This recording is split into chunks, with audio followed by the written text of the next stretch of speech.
Hello everyone, and welcome back to Empire Total War 2 with this Polish-Lithuanian Commonwealth playthrough. Last time around we defeated the Austrians to the point where we actually was able to sue for peace with them. We've got a peace with the Austrians, however, a lot of other people are looking to take a peace out of us. Prussians and Ottomans. The Ottomans have been bold, and as I was rampaging through Ottoman lands and also Austrian lands through here, the Ottomans have decided to move in and seize Transylvania and Hungary, so they've moved their positions far forward. Now, luckily for the Austrians, they are allied with the Ottomans, but for how long? When they're at the gates of Vienna, who knows? Anyways, in between turns, what I've gone ahead and done is the two armies that I've merged, I've now switched place with the other army. So we have Lempik and Casimir's. We've got those two generals here with their army situated here, right across from the Prussians. And then instead, Potocki has been moved down to the south to deal with the Ottomans. He has been reinforced by the cavalry units that came down all the way from up here, but also from the capital. So he has got 4 units of dragoons and then 3 units of these Wallach cavalry. And he also has brought with him the 3 engineer units. So he will be dealing with the Ottomans and try and go ahead and seize a lot of land down in the south. Also, I've had questions about the ministers, and so in between, I haven't really been showing that. In essence, I haven't done that much. The big thing I did was that I eventually decided to kick away the guy who was in charge of the navy, so I kicked him out. So now we've got pretty decent ministers all around. A lot of them have sort of upgraded as they gone along. Funny how I said upgraded and I hover over the mistress. But yeah, they have they're pretty good. The reason why I didn't change them so much in the beginning, when I was actually doing a lot of sort of managing of the country or showing managing of the country, was that I had the idea, because my Minister of the Navy was god awful, and especially he was giving unhappiness to the noble class, and I'm of course looking to do away with constitutional monarchy, going for absolute monarchy. Currently though, constitutional monarchy is working for me, because we've got great ministers, but still I think I changed that last time, and I think that's... I want to do that change as sort of a showcase to move away from the sort of old system and sort of to show that we are centralizing power around the king instead of having the decentralized power with all these lords with vetoes and all that. So that's what I want to go ahead and show. Also, I don't think I've shown the fact that we actually now have 2 ports, and in big part due to that is, in terms of technology, I've been focusing heavily on military, which might be no surprise as I was at war with Sweden, Prussia, Austria and the Ottomans, or we still are, except for the Austrians, but we were surrounded all sides, so it made sense to go for military technology to make sure that we were able to be competitive against our opponents. However, that meant that our villages and so on was growing very slowly because we weren't able to upgrade the farms. But I was able to trade common land enclosure. I can't remember who I traded it with.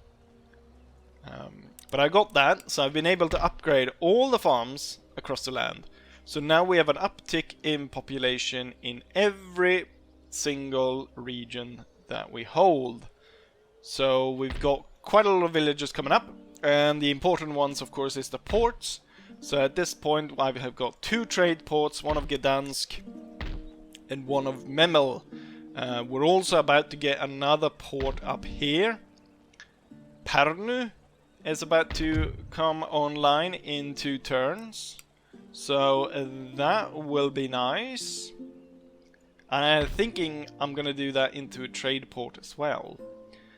In terms of control of the Baltic Sea, I am not super interested.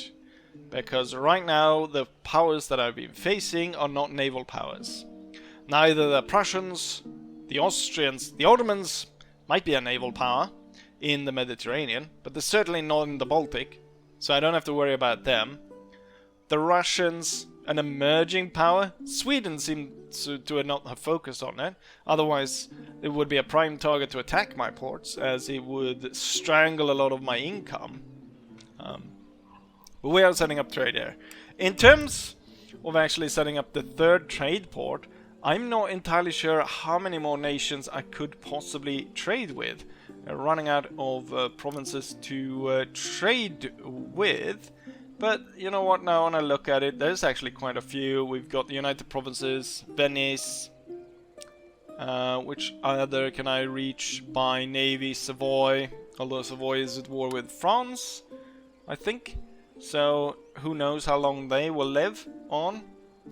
The Persians could be traded with. Papal States. Actually, they denied me, and I can't remember. I went for trade with someone else. Mysore, Morocco. Knights of St. John. Kandy. The only one who's Buddhist. And let's see. Georgia. Can I reach Georgia? Possibly. I can trade with them. Genoa. Trading nation. Don't think we can reach Dagestan. Bavaria. With the Bavarian Navy. It's not very famous. So that's what's going on in terms of that. So I usually set aside a little bit of money to build up in the back. Normally I try to almost set aside everything. Or a lot. Like, usually I feel like I'm spending very little on armies. And I would say, compared to my enemies here, we are spending quite little on armies. As I've still got about 5,000 per turn. And we're currently putting in army upkeep 10,000. Which is still kind of a lot, because it's all the tax revenue plus half of the trade income. Luckily we get others, which partly is from subjugated nations, like the Kurland. I actually traded with them, and I gave them the technology I thought, because what I did was I went to them and I traded technology. We can't see it now, but I got the option to give them the translated, let's see, the translated dictionary, and it promotes Western Slavic culture. When I gave it to them, I had 3 different options: Slavic culture, German culture, and Baltic culture, I think. And I gave them Slavic culture. So I thought maybe that will sort of screw them over and promote Slavic culture in this area, but it didn't. Not that I have any super interest in going after them. They can stay as they are. They do have a port though, trading port. They have wood, logging camp.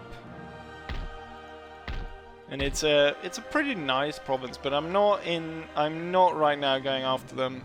It's better to keep them as they are. What I'm thinking for today's episode is probably going to be total battle. So I want to deal with the Prussians. And we have a golden opportunity here to bring all the Prussians to battle. As attacking this army at the Oder farmland will bring in the secondary force of Gunther Kettler. So I will be able to deal with both of these armies. The thing is though, I only have my army. And it's a mighty army, but it's nowhere near the size of these boys. Luckily for me, this army has quite a lot of cannon which are fixed artillery. All of it, which is fixed artillery actually.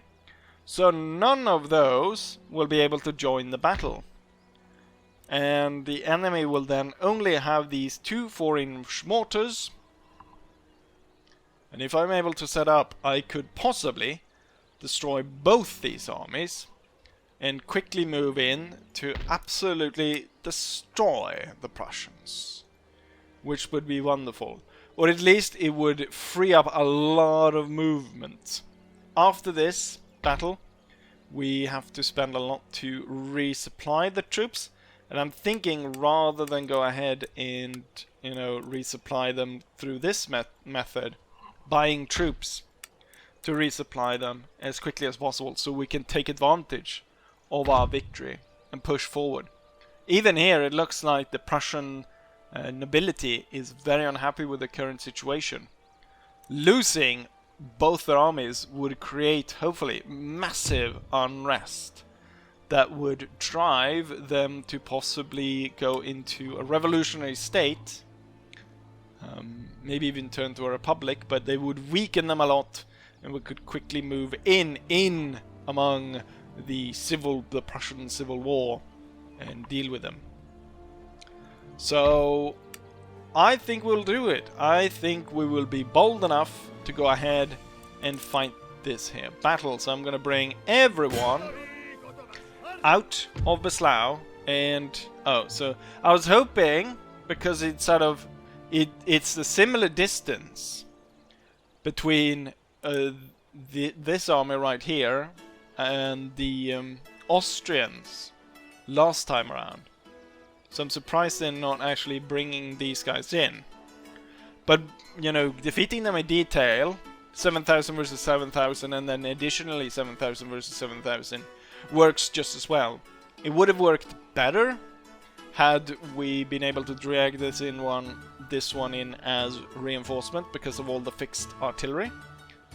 But as it is, this is how we'll fight. I note that they still haven't replenished a lot of their troops, and a lot of the troops that haven't been replenished is the cavalry, which normally is the units that cause trouble for me, which hopefully then will leave open ground for my winged hussars to actually just absolutely destroy the Prussians. Note though that almost all the Prussians are grenadiers, although these are actually militia. You can't really tell. It's the recruited militia and Christian Ludwig Brandenburg Regiment, line infantry, which is exactly the same. Anyways, with that said, I've talked long enough. Let's draw the sword and go to battle. I wasn't really gifted the best of terrain for my artillery. It's a shame that we still have fixed artillery. We need to upgrade those so I can actually move them around. I would have rather held this hill with artillery. That would have been wonderful. In terms of what I've done is we've got 3 infantry brigades, 1st, 2nd and 3rd, all with 4 infantry plus a light. Then we got 2 units of winged hussars on either side, 3 units each. Cannons in the center, we got 2 units to guard them, and then the lighter cavalry, the lighter guard cavalry right here. And I'm hoping here that the enemy, yes, the enemy will advance and actually attack us, which might not have been super prudent given the fact that they have dug in pretty well, and leaving these covers makes them vulnerable to the attack of my hussars. What we want them to do, of course, is end up somewhere in between here, where the artillery can actually fire.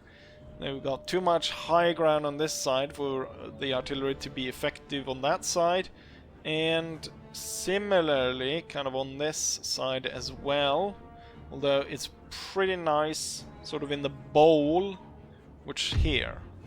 So I'm thinking first or second and third brigade, which kind of holding sort of on this side, with the cavalry going up on the hill, flanking around, and then these guys possibly go.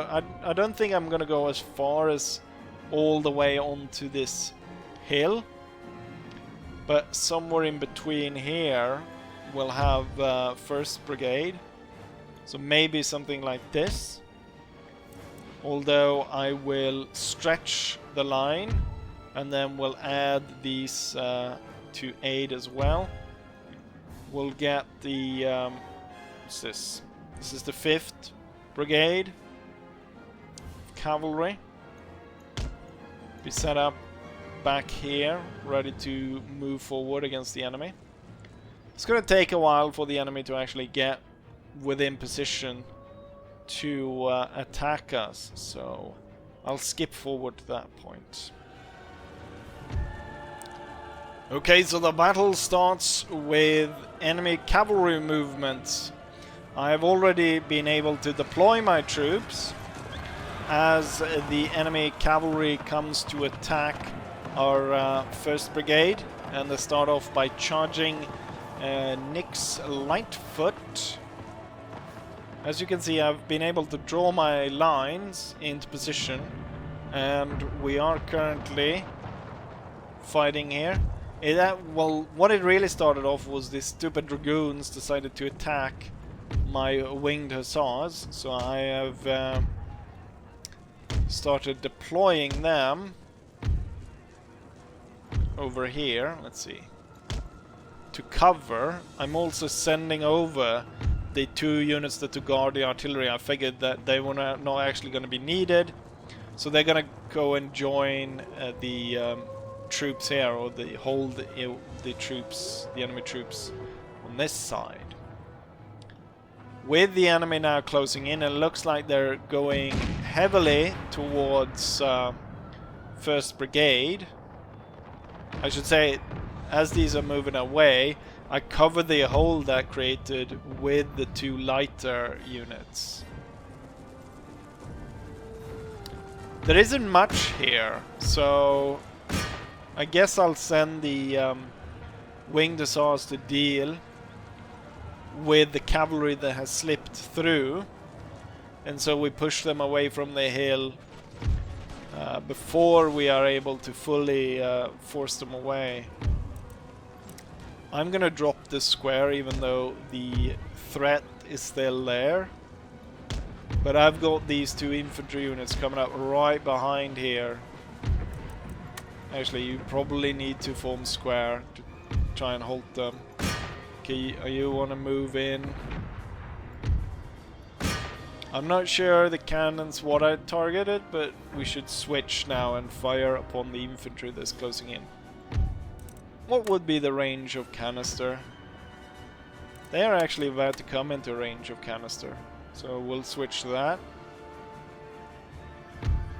Nick's lights should have a pretty good hill to fire from. We heavily need to reinforce this area, or like we need to get rid of all the troops here so we can set up a proper defense of this area. Currently the 6th Winged Hussars are being onset by these Lifeguard Horse, and we've got Prussian Grenadiers coming up. I want them to commit as many troops as possible towards 1st Brigade before I start sending in 2nd and 3rd to swing in and slam shut like a door behind them. At least now it looks like I've got rid of the cavalry that got through. And we're gonna have the infantry now come in and aid in holding off the enemy over here. Let's see, we got a shitty little unit of 11 troopers trying to get through. Nick's lights should start to open fire. And let's see if you can actually select some better targets to fire at. Are we firing? We're not firing canister. Fire round shot. Okay, it looks like they've committed all their troops. I'm gonna start by ordering 1st Brigade forward, and then 3rd. This is the problem. While they move these, they hold the original like unit you gave, or like position you gave them. So now they're like tight like that when I want them spread out into battle formation. Lots of hussars lost there. Yeah, they keep moving. That's why I'm not doing that anymore. Actually, I want you to hurry into position. And then the hussars needs to get into their position. I want to see if I can bounce some really good shots up through here. It's a great idea to keep these formations, but when I can't do this and actually get that kind of full control of what I want to do with the unit,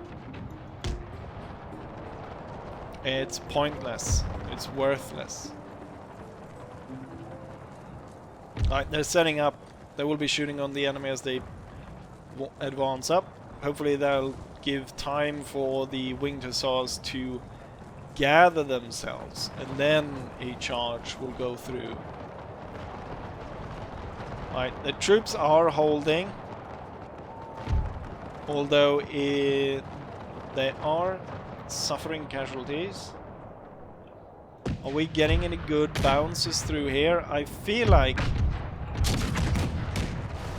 we could get pretty darn good ones going up, bouncing up through here.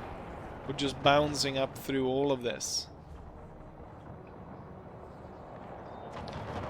Nick's lights have dealt with the musketeer regiment, or stationed right in front of them. These two is going to have a problem, but get rid of those light hussars. They can't be or light reiters. They can't be sitting there shooting pistols at you. Yeah, the enemy is fully committed now against 1st Brigade. 1st Brigade, some of the units have suffered quite heavy casualties. This one here has suffered 100 men, which certainly is not great. Not entirely sure why Nix is not firing the full brunt there. Let's prepare these for a charge through this. More and more Prussian troops are coming in, and finally 1st or 2nd and 3rd are coming up. I want to fire towards this cluster right here. Okay, we're gonna have to hold these through. But these 3 should be able to come up, start shooting the enemy in the back. And then it looks like these 3 detached regiments will stop the entirety of 3rd Brigade. And then we'll have the named winged hussars turning up back here. I'm getting some good cannon shots bouncing through here. This area right here, I'm fearful that they will actually break the entirety of that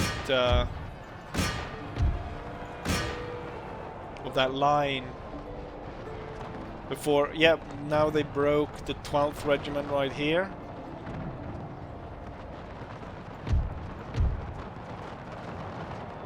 I think it might be actually prudent to pull back. Unfortunately for us, the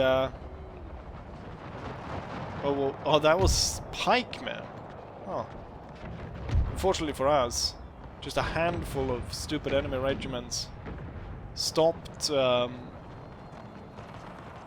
and or 2nd and 3rd Brigade from coming to the aid of the rest of the army, which will now go ahead and retreat towards the high ground up here. And we'll see about setting up here.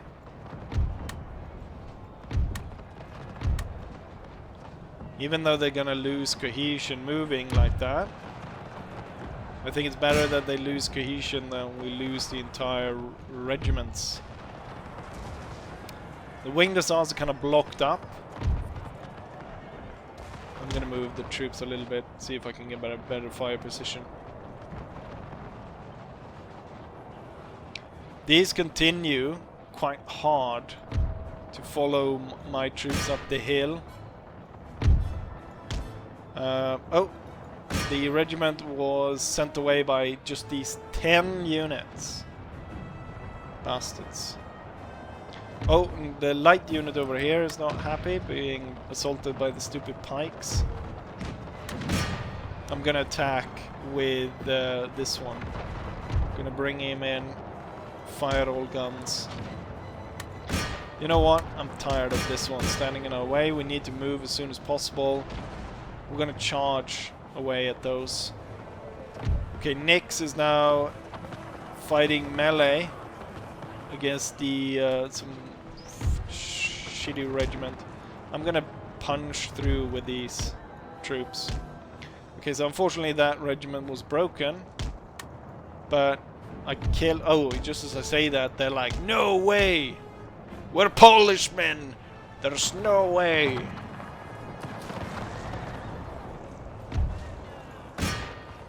Leibgard Grenadiers. Oh, that's difficult.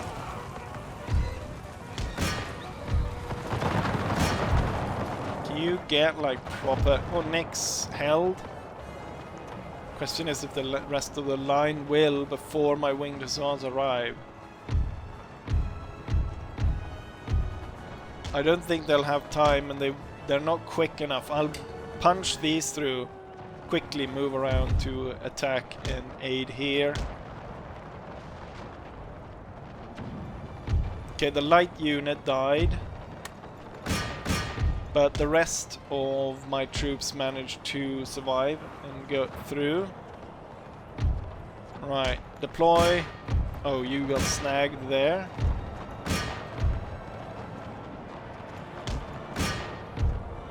And the enemy general got hit.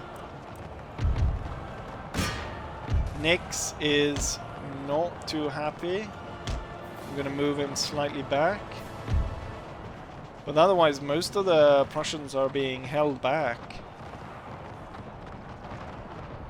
Enemy general. Oh, there was the good one as well.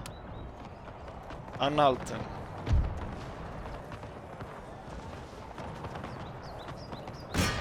Focus in on those.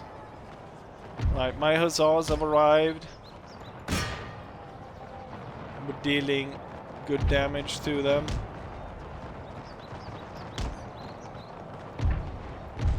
Right, we're getting into positions. It's risky here to fire cannons now. I feel like these are probably within canister range. So maybe I should even pull these back just so that I am allowed to continue using my cannons. Oh, the enemy is falling back. Let's make sure that we kill them. The hussars and the cavalry. The hussars and the cavalry. And the lighter cavalry will now turn towards these and sandwich these. These guys have been fighting forever. Better set off the attack right now.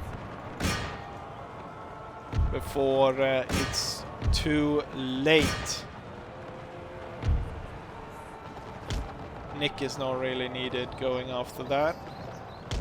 Instead, what he can do is he can face the units that are coming through there.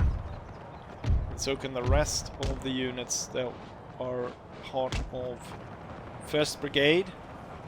Cavalry quickly sweeps through and get rid of the enemy units.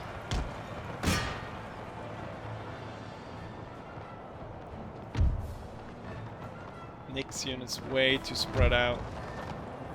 We need to have a decisive action here. I'm gonna fix bayonets.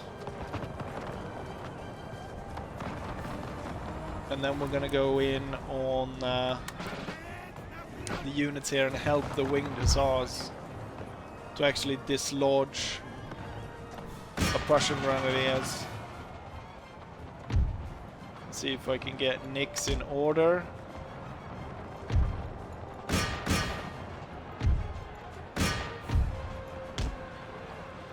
And let's surround whatever is hanging around down there. Okay, we've charged in. We broke one of the grenadier units.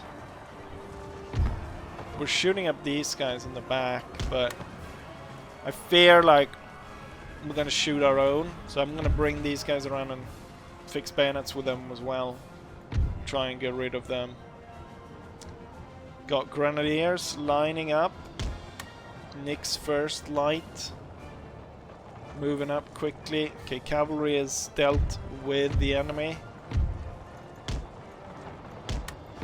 Let's set up to deal with the rest of them.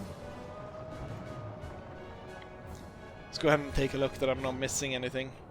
Most of the Prussians are leaving. Oh, there, even before I'm able to fix bayonets and join in, the Prussians are leaving the hill. And now the last one is leaving the hill as well.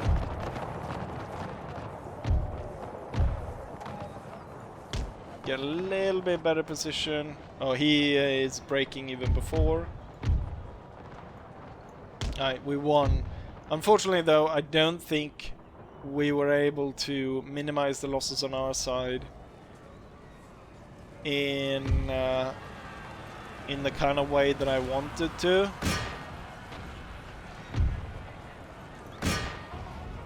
But I do feel like one thing that we did do was absolutely devastate the Prussian force. Like, there's very few Prussians left.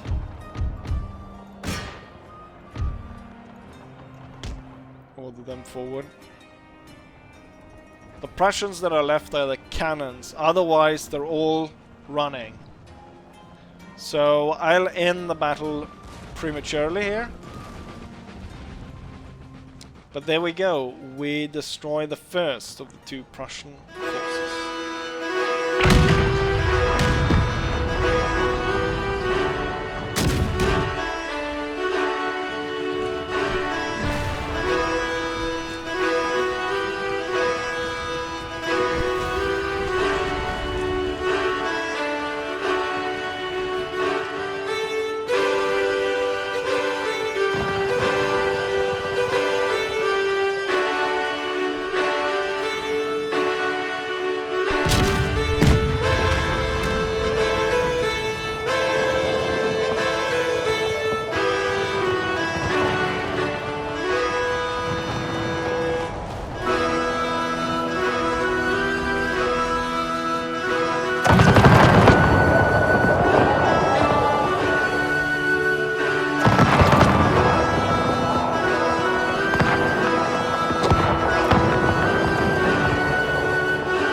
I was correct in my presumption.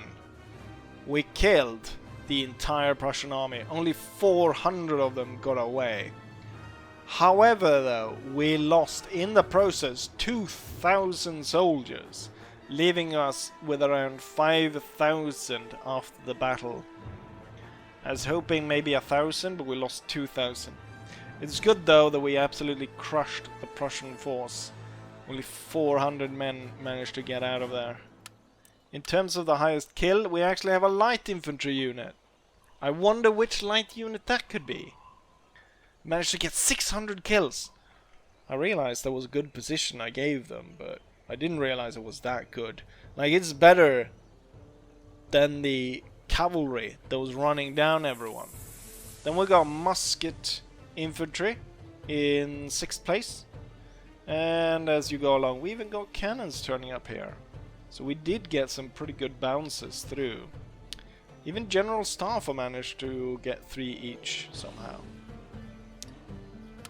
Wonderful. Look, just a General Staff and a mortar managed to get away. Wonderful. Question is, push the attack on the second force. The second force is fully ready to fight. They're gonna get all their artillery. Yeah, that does not seem like a prospect now. Originally, of course, the reason why I attacked was that I was hoping I'd bring both of them to the fight. Since that's not the case, I think we'll actually pull back to the city then and set up defense here. In terms of what units I'm going to replenish, we're gonna aim for the cavalry and then the light troops, since they did really well. Line infantry is gonna have to be as they are. What I could do is I could merge some of the worst hit ones, but everyone is around 200. There's one that's 160 that could possibly be merged in. What I could do is now, oh yeah, I don't have the money to recruit new line infantry at this point since we lost all of that. A lot of these videos are getting very long, so I think maybe this one will just be this. And then for the next one, I'm hoping that we'll actually get something more substantial. And we might actually capture a territory, hopefully. But I think that will be it for this episode. Alright, this will be it for this episode. So, I will say as I always say, hopefully you guys enjoy this, and hopefully I'll see you guys for the next one. Bye.